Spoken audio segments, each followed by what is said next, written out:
ഒരു സമയം 6 മണിയൊക്കെ ആയി. പിള്ളേരൊക്കെ അവിടെ കളിച്ചുകൊണ്ടിരിക്കുക. ഞാനാണെങ്കിൽ നമ്മളുടെ ഇവിടെയാണെങ്കിൽ നമ്മളിവിടെ ചെടി നനയ്ക്കുക. ചെടി മീൻസ് നമ്മുടെ വീട്ടിലെ ചെടിയല്ല, നമ്മുടെ ചുറ്റുവശത്ത് തന്നെ ഈ കാടല്ലേ, അപ്പം അവിടെ തന്നെ ഈ സമയം ആയതുകൊണ്ട് തന്നെ എന്ത് രസമാണെന്നറിയാമോ, തനിയെ പൂക്കൾ, ഇഷ്ടം പോലെ പൂക്കൾ, അത് ഒരേ ടൈപ്പിൽ പൂക്കൾ ഞാൻ കാണിച്ചു തരാമേ. ഇതുണ്ടോ, ഫുള്ള് മഞ്ഞ കളറിലുള്ള പൂക്കളാണ്.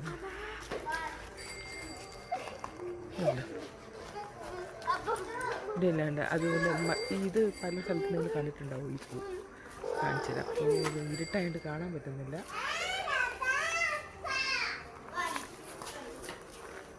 വീട്ടെ കാണാമോ? എൻ്റെ കളറ് ഓറഞ്ച് കളറാണ്, നിങ്ങൾക്ക് കാണാൻ പറ്റുന്നില്ലല്ലേ? പലരും നിങ്ങൾ ഈ ടൂരൊക്കെ പോകുമ്പോൾ കണ്ടിട്ടുണ്ടാവും.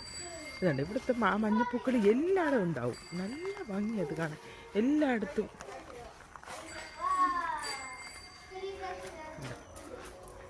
ഈ മഞ്ഞപ്പൂക്കളാണ്, അതാണ് എല്ലായിടത്തും കാണാൻ. നിങ്ങൾ കാണുന്നുണ്ടോ? എല്ലായിടത്തും ഉണ്ടാവും.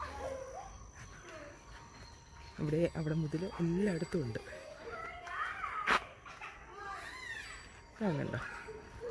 അമ്പലത്തിലെ പാട്ട്, വൈകുന്നേരത്തിൽ അമ്പലത്തിലെ പാട്ടുണ്ടാവും. അതൊക്കെ കേൾക്കാൻ രസമാണ്.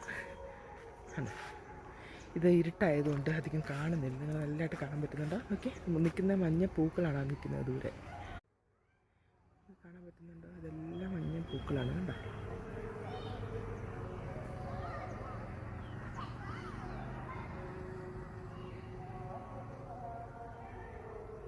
അമ്പലത്തിൽ പാട്ട് കേൾക്കാം. നല്ല തണുപ്പാണ്, കാലാവസ്ഥ നല്ല കാലാവസ്ഥയാണ്. എപ്പോഴും ഓൾമോസ്റ്റ് എപ്പോഴും ഇങ്ങനെ തന്നെയാണ് ചൂട്. ഈ ഉച്ചയ്ക്ക് സമയത്തൊക്കെയാണ് ചൂട്. അതിന് ഞങ്ങൾ പുറത്ത്, അതായത് ഇവിടെ കെട്ടിയിട്ട് കാര്യമില്ല, ഇതിനകത്ത് വീടിനടുത്ത് അകത്ത്, കാരണം തണുപ്പ് കാരണം ഉണങ്ങത്തില്ല. അപ്പം ഞങ്ങൾ എന്ത് ചെയ്ത് അറിയുമ്പോൾ ഇവിടെയാണ് കെട്ടിയേക്കുന്നത്. ഇപ്പം അപ്പം വെയിൽ വരുമ്പോൾ പെട്ടെന്ന് ഉണങ്ങി കിട്ടും. കുഞ്ഞുങ്ങൾ കളിച്ചുകൊണ്ടിരിക്കുകയാണ്.